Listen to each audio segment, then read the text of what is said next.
Assalamualaikum warahmatullahi wabarakatuh. Bagaimana kabar anak-anakku yang soleh dan soleha? Semoga kita senantiasa dalam lindungan Allah Subhanahu wa Ta'ala. Pada kesempatan kali ini, kita akan belajar pendidikan agama Islam dan budi pekerti. Semoga kalian tetap semangat walaupun belajar di rumah.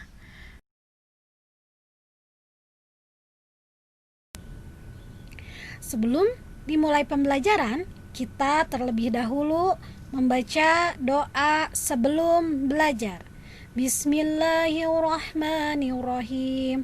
Raditu billahi robba wabil islami dina wabi Muhammadin nabiyya wa rasula.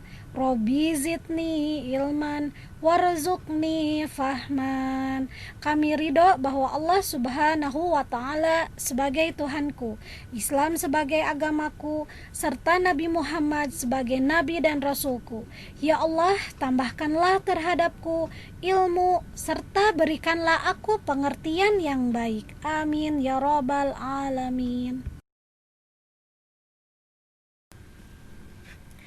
Tujuan pembelajaran kali ini, melalui model pembelajaran jarak jauh, peserta didik diharapkan dapat meyakini kebenaran kisah Nabi Muhammad SAW, menunjukkan sikap kasih sayang, menyebutkan sikap terpuji dari kisah keteladanan Nabi Muhammad SAW.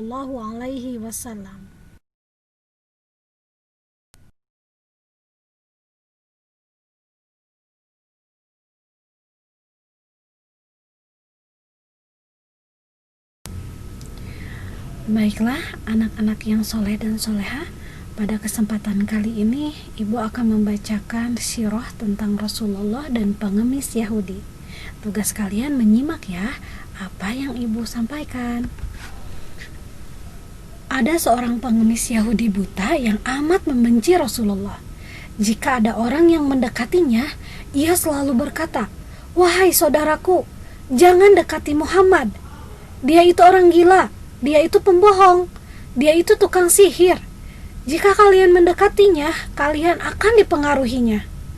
Namun, tanpa mempedulikan sikap pengemis Yahudi buta yang membenci dan memusuhinya, setiap pagi Rasulullah malah menghampiri dan menyuapi pengemis buta itu dengan makanan, tanpa berkata sepatah kata pun. Dengan senang hati, pengemis itu menerima dan menyantap makanan pemberian Rasulullah itu.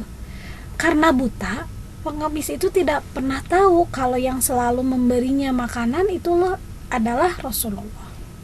Setelah Rasulullah wafat, tidak ada lagi orang yang memberinya makanan setiap pagi kepada pengemis Yahudi buta itu. Maka saat Abu Bakar datang dan memberinya makanan, akhirnya si pengemis buta pun tahu kalau selama ini yang selalu memberi makan adalah Rasulullah. Saat itu juga pengemis buta pun menangis, menyesali perbuatannya. Akhirnya ia pun langsung bersyahadat dan masuk Islam di depan Abu Bakar.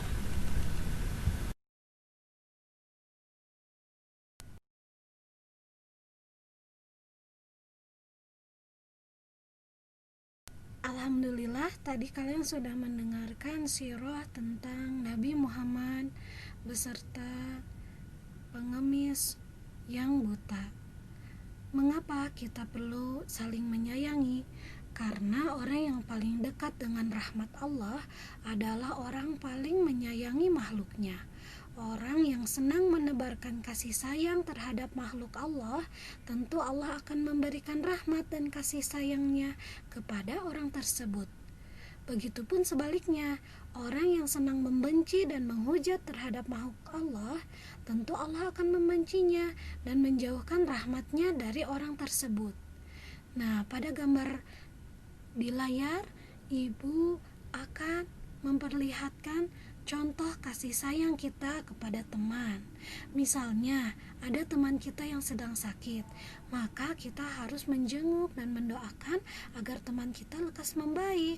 Kemudian ketika ada teman kita yang sedang terjatuh atau terluka, maka tugas kita yaitu menolongnya. Begitupun Ketika ada teman kita yang tidak ada yang mengajak bermain, maka kita harus mengajaknya bermain. Itu adalah salah satu contoh kasih sayang kepada teman kita. Tentu saja kasih sayang juga harus kita dipraktekkan di dalam kehidupan kita sehari-hari. Kasih sayang terhadap orang tua, kepada adik dan kakak, kepada saudara, kepada teman, kepada hewan, kepada tanaman. Nah, Ibu harapkan kalian bisa mempraktikkan sifat Rasulullah yang selalu berkasih sayang. Ibu harapkan kalian di rumah membantu orang tua ya. Baiklah, untuk pembelajaran PAI hari ini Ibu cukupkan sekian. Mudah-mudahan di lain kesempatan kita akan membahas tentang sifat Rasulullah. Ibu cukupkan ya dengan membaca hamdalah bersama-sama. Alhamdulillahirabbil alamin. Wassalamualaikum warahmatullahi wabarakatuh.